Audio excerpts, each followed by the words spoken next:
Hi, welcome to Chad's Silversmithing. Before we get too far into the video, if you wouldn't mind hitting the like button, that really helps to get my channel promoted, and I do appreciate that immensely. I really appreciate it also when people leave comments. It's fun to hear your questions, your suggestions for videos. I always value constructive criticism, and if you just want to tell me how you do things, that's always fun to hear as well. So thanks for those in advance. So the setting I'm going to do today is a type that I've seen before but I've never tried, and what it looks like to me is it looks like a disc of silver sheet that's relatively thick that has 6 cuts spiraling inwards from the outside, and then those are bent upwards into prongs for a stone. And at least that's the way that I'm going to make it. That's the way it appears to have been made. So I'm going to try that, see if we can pull that one off. I did some prototyping and it seems like it's probably something I can do. We'll give it a shot though. I picked out a 9mm round brilliant kind of real nice orange citrine, and I think that'll make for a pretty ring. So we're going to make a little ring out of it today. Before we get started, I wanted to thank some groups of people. My patrons over on Patreon are my core group of supporters, and I truly value their support. Not only the financial aspect of it, although that is very nice, thank you for that. I really value the community that they've built over there. It's a nice place with lots of talented people who share ideas and show each other what they're working on, and it's just really kind of fun. So thank you for making that place that way. The other group is my YouTube subscribers, and we just passed 17,600, I think. I keep forgetting to check again, but that's amazing. I can't believe I have that many subscribers, but I really do appreciate it. And I appreciate the nice comments, and it's particularly nice when people tell me that they're getting something useful out of the channel. So I know what's working for you and what's not working for you, and it's just nice to hear that people are learning some stuff. So that's all a teacher could hope for. So thank you for that. Thanks for the super thanks and the buy me a coffees. Those things are really appreciated as well. And let's get started on this piece.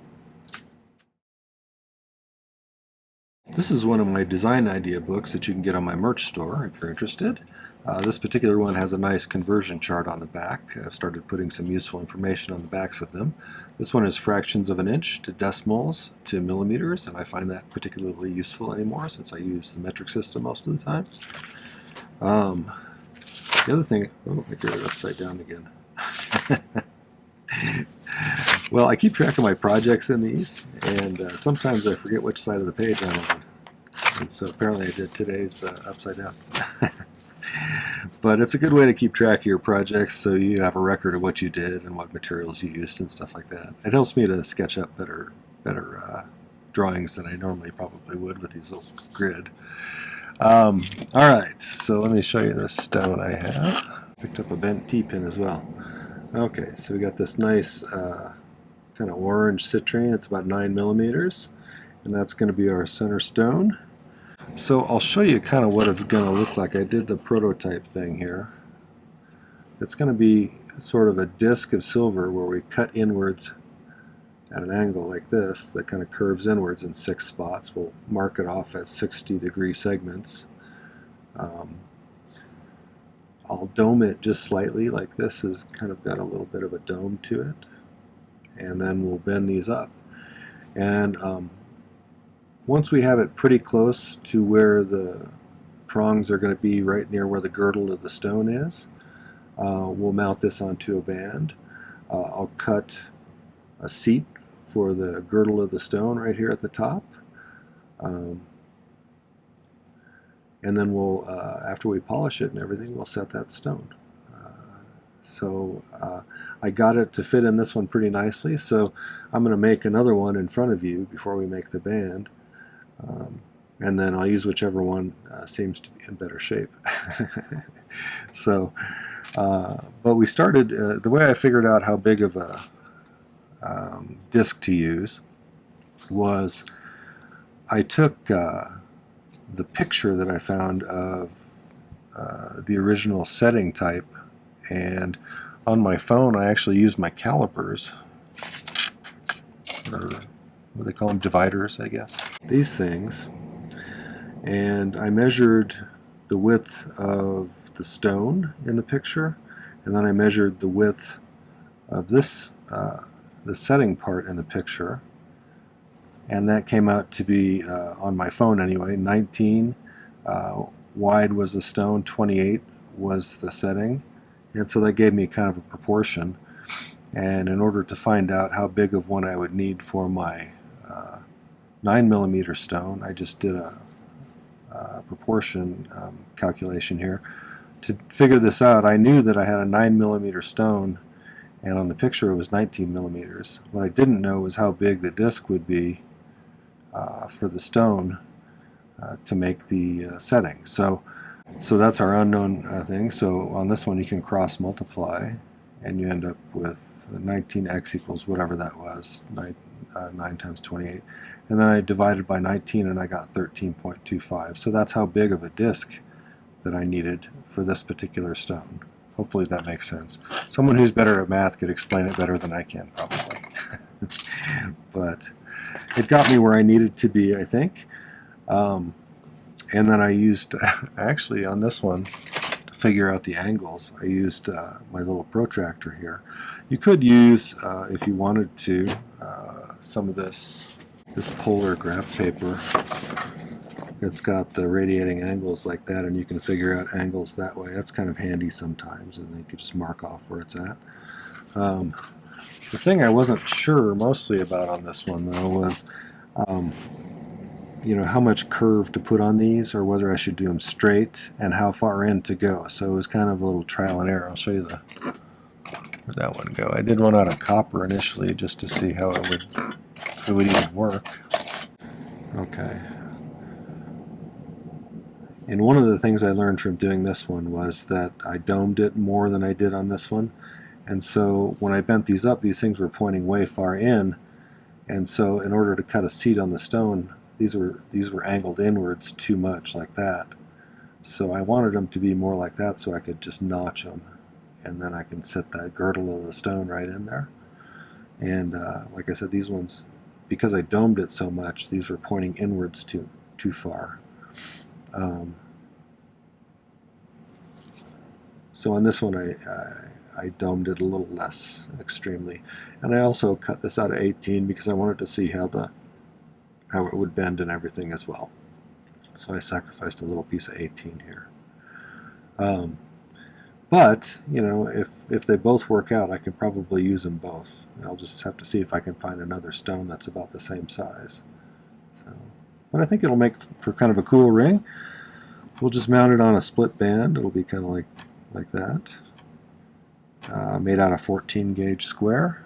This is 18 gauge sheet, like I said, which is 1.02 millimeters, if I recall. 14 gauge square wire is 1.6 millimeters wide. And I think that's pretty much all we'll need. I use primarily hard silver sheet solder, and I use a liquid flux that I dribble on with a dribble bottle like this, a dropper bottle, a dribble bottle. The torch I use is a Smith Silversmith. It's an acetylene air torch. I really like it. It's a great torch. And so let's get started. Let's cut ourselves a disc here. And where did I put that? I'm going to use my disc cutter. I have just a cheap one. I need to have Pepe Tools give me a nice one. I know they have some nice ones. So I'm going to just take a piece of scrap 18 gauge sheet, and I'm going to knock one of these out. Unfortunately, I don't have like a stump or something to do this on, so I'm going to have to get on the floor and kneel down and do it with I use a dead blow hammer to hit it really hard, since I have a cheap block and it has a tendency to bounce a little bit. So I will be right back with the disc. So I knocked one of those out of there. Might clean it up with the file a little bit, and then we'll make some marks. We'll do a little bit of sawing, and then I think we'll be able to go from there. I made this so I could make the marks more easily. So I could lay the disc right there and then just scratch them in. So let me get this cleaned up with a file just a skosh.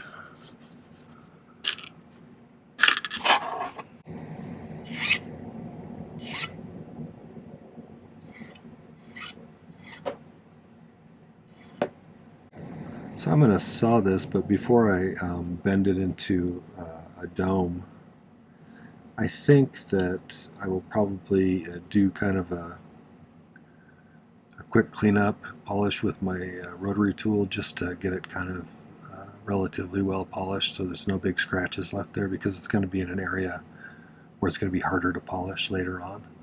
So we'll do a little bit of pre-polishing on that with some abrasive silicone wheels. Sometimes it's easier to see the lines you scribe. You scribe them through some ink. Sometimes if you just make little scratches like I do, it's difficult to see them just when you're... I'm just playing silver, so let's get this lined up here. You could tape it down on the bottom. I do that sometimes just to make sure it doesn't move too much if I'm doing stuff like this.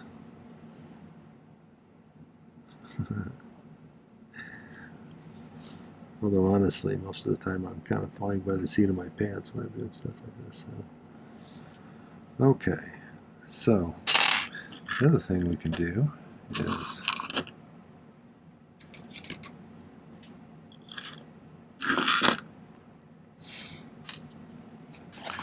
use this little template a lot.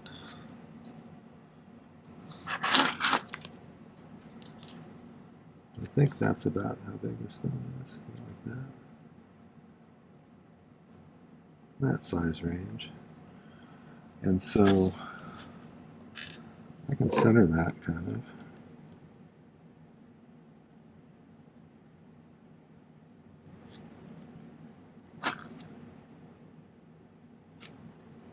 At least as close as I can get it.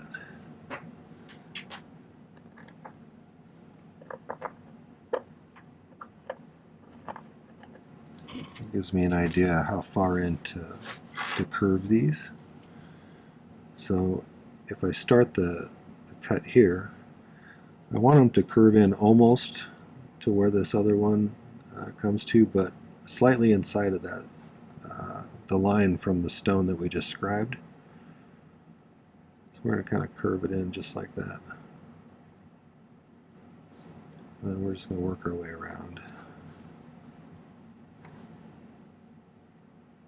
Go to about right there.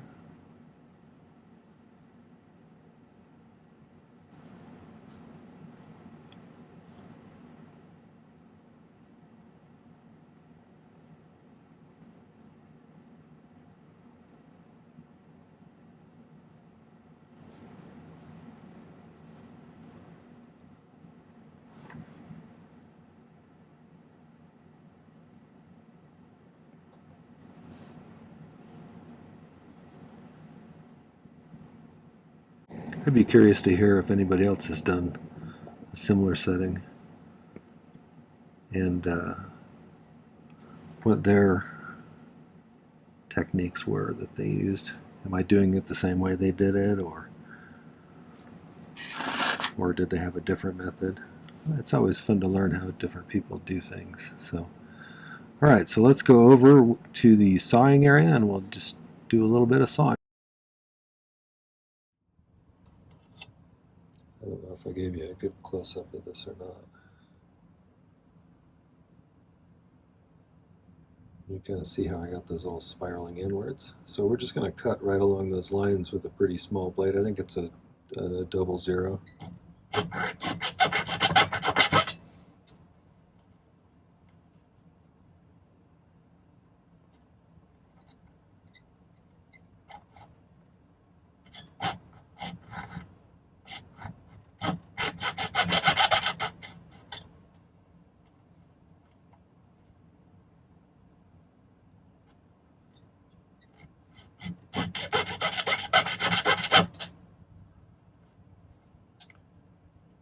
Oh, I wanted to thank all of the people who downloaded my newest ebook. It seems relatively popular. If you haven't heard about that, it's a catalog of all of the videos I did last year with, looks like I got them all. And there's a lot of extra information about each project and stuff, and a link right to the video. So if you're interested, I'll put a link right there for you. Okay, I'm just going to come over here and just kind of try and saw these now.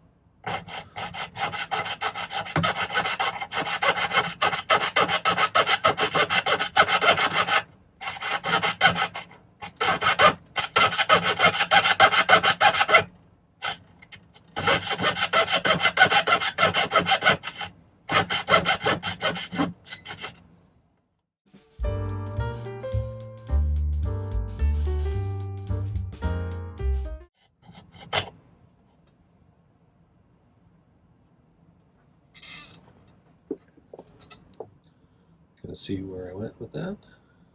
Okay, let's go back and dome it a little bit, and then we'll bend those prongs up. Somewhere along the way I'm going to drill a hole in the middle to allow a little more light to get to the stone. So I'm just going to pop it into my little dapping block here and dome it just a tiny bit.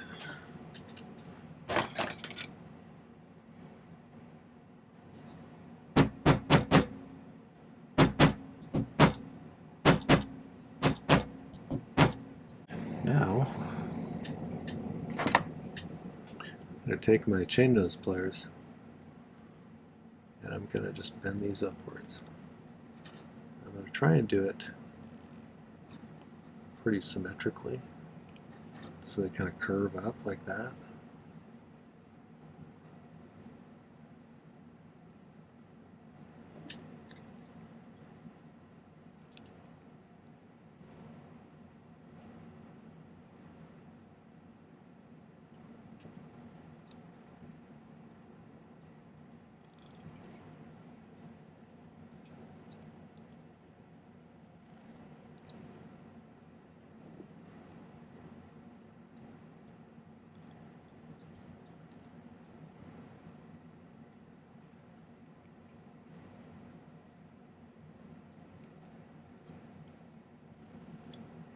If you need to anchor this to something and then bend them, I'm probably going to have to grab it with the pliers in a minute here because these are a little bit pokey and I don't want to jab myself too bad. I got myself pretty well with the saw last week. It's always good to remember you can really get yourself pretty seriously with the jeweler saw. Sometimes I get careless with those.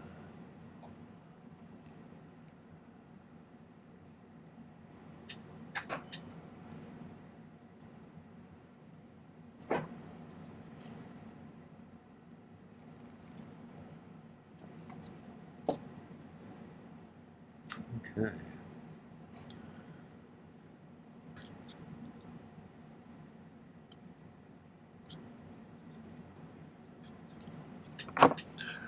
Let's find our little stone.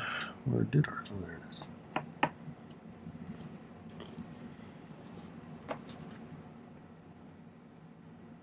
So we want these to be a little further apart. So I'm going to use my flat nose pliers, I think. Try and bend those outwards just a skosh.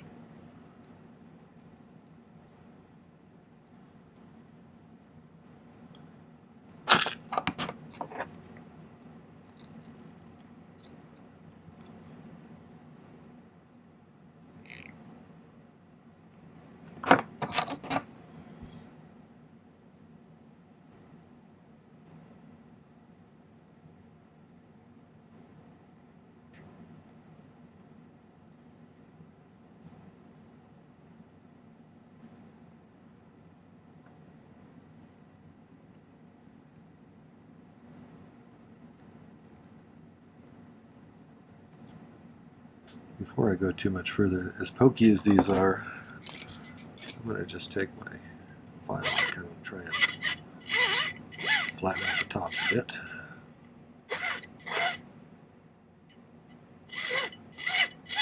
Just to save my fingertips mostly. I need to do with some slight individual adjustments here, seeing as kind of doing this by hand, so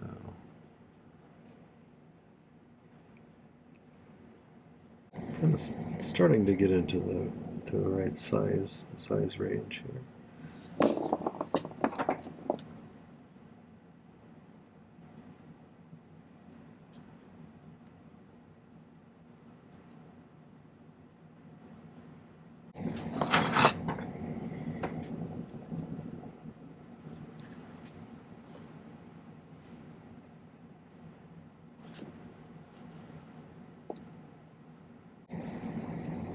I think we're about where we need to be. So the next step is going to be, we're going to go over and put a little ball burr, and I'm going to cut a little seat for the stone, kind of right about like that on each of the prongs. And I may also clean these up a little bit before we do that, just so you can save us some time a little bit later. But it definitely looks like a pinwheel. It feels to me like it needs to be called a pinwheel setting. But maybe there's an actual name for it, I don't know. But, all right, let's go over there and do some seat cutting. I don't know if you can see this small, but well, let's try this. I just set that to 4K, so I don't know if that'll help you to see better or not. We'll see. But that's a little tiny ball burr that I just put in here, and I'm going to use that to cut the seats in this. And so I have my Dremel set to a pretty slow speed. Not sure if you'll be able to see this or not.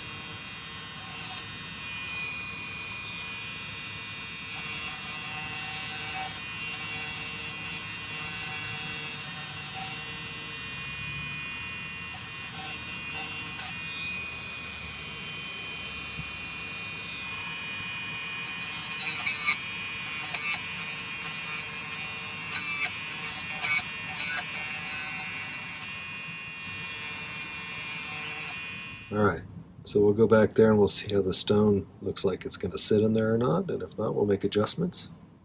So I have it in there. I haven't pushed them in together or anything, but it looks like it's going to sit straight. You know, and if I need to make any adjustments, I will, but I think it's good for now. So, question is that one better or is this one better?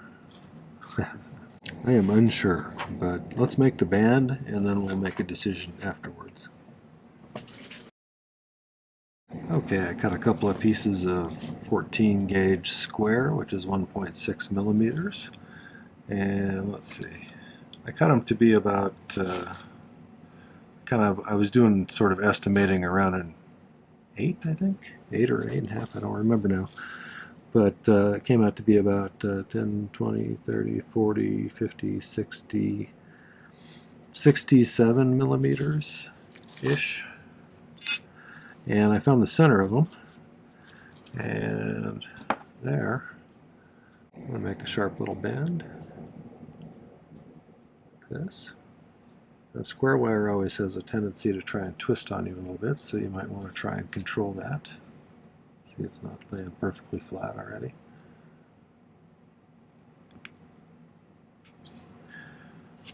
I do want these to be about the same angle.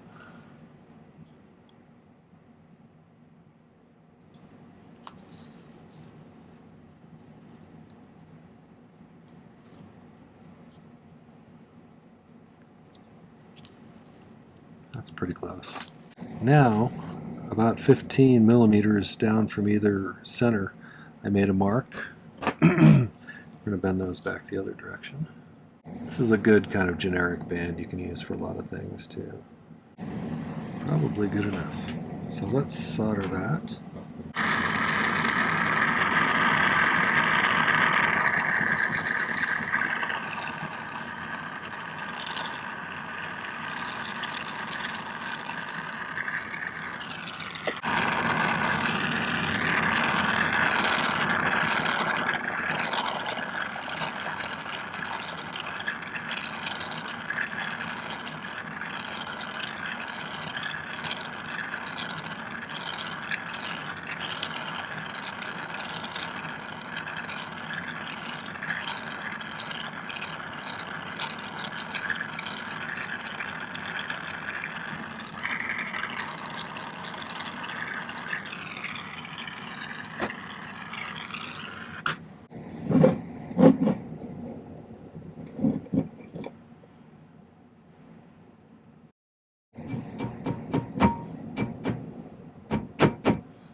You can use your saw to do this if you want, but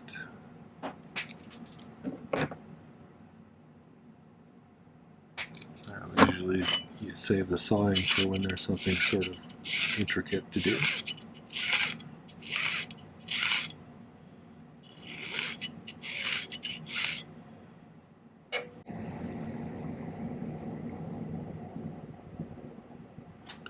We're probably going to taper this bottom down on either side once it's all in one piece and everything's kind of put together, just to make it look a little less 14 gauge square wire-ish, so it looks a little more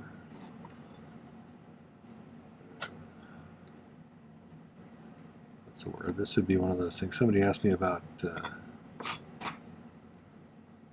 things that make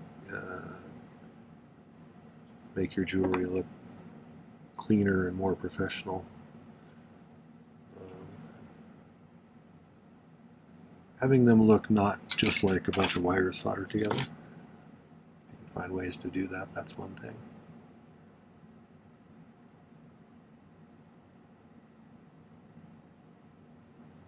Okay, so let's solder that.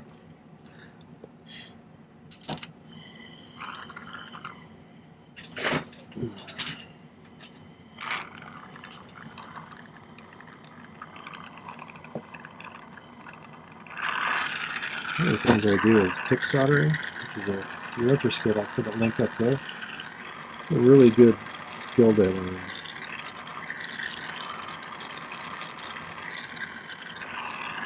It allows you to place a bit of solder where you want it to go pretty easily.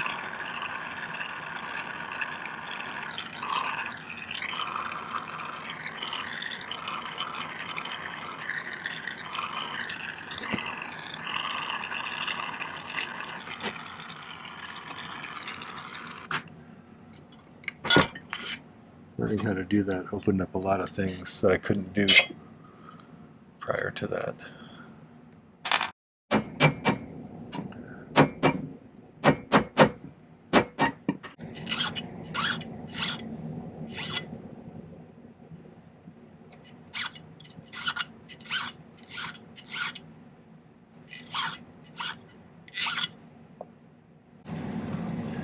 So I really want to solder this on top of here, and I think the easiest way would be either to sweat a little solder right there or on the back of this, or both.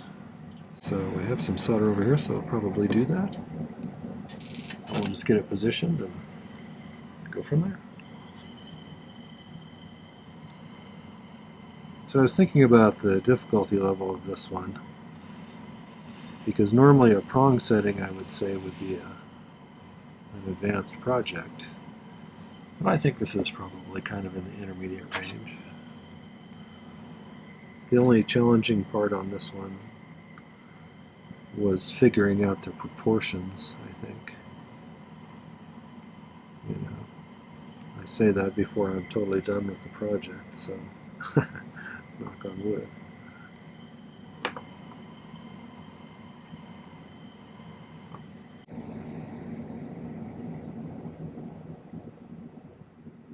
So it's got kind of a spirally feel to it, which kind of throws my eye off.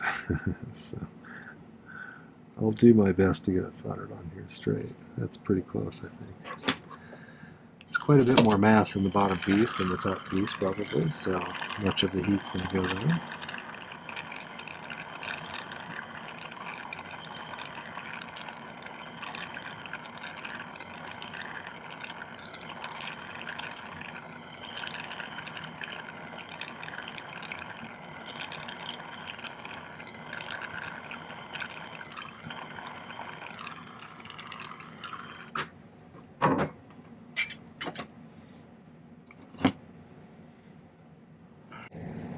Seems like it's on pretty straight. I think it's good enough. It might be slightly off to that side, but I think I'm going to call it good. So I'm going to let that pickle, and then we'll get it polished up and we'll set that stone.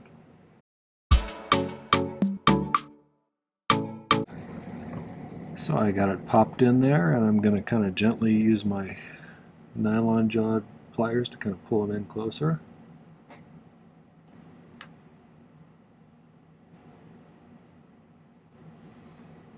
Without over squeezing, hopefully.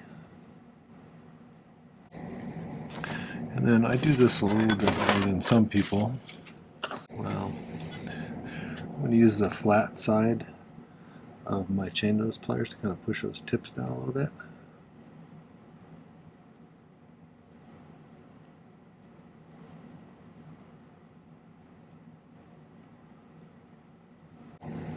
That's a really pretty setting. I think I like it. It's kind of what I was going for.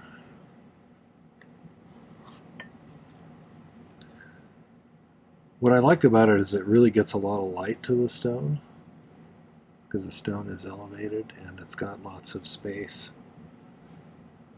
for the light to access the stone, so it really is sparkly. Alright, well, I'll get some better pictures and put them at the end. Not sure what we're going to call this setting. Maybe something like a pinwheel setting or something. It kind of looks like a pinwheel to me, but or a bent sheet setting or something like that. If you enjoyed the video, make sure to hit the like button before you leave. And I'd really love it if you'd check out my main channel page. I have 430 some videos now. I do 3 per week, one on Tuesday, one on Thursday, and one on Saturday. So I have a lot of content coming out all the time. I'd love it if you'd watch a few of those. Maybe subscribe to my channel if you're interested. It doesn't cost a thing. So also, before you leave, check out the video description down below. There's some important links there. If you want to check out my ebook, either 2023s or 2024s, there's a link to those in there. There's also a link to my merch store if you want to get yourself one of those nice design idea books that you can keep track of your projects in. And finally, there's a link to my Patreon if you want to check out that community. It's a great place over there. So, all right, well, thanks for coming. Take care. Happy silversmithing.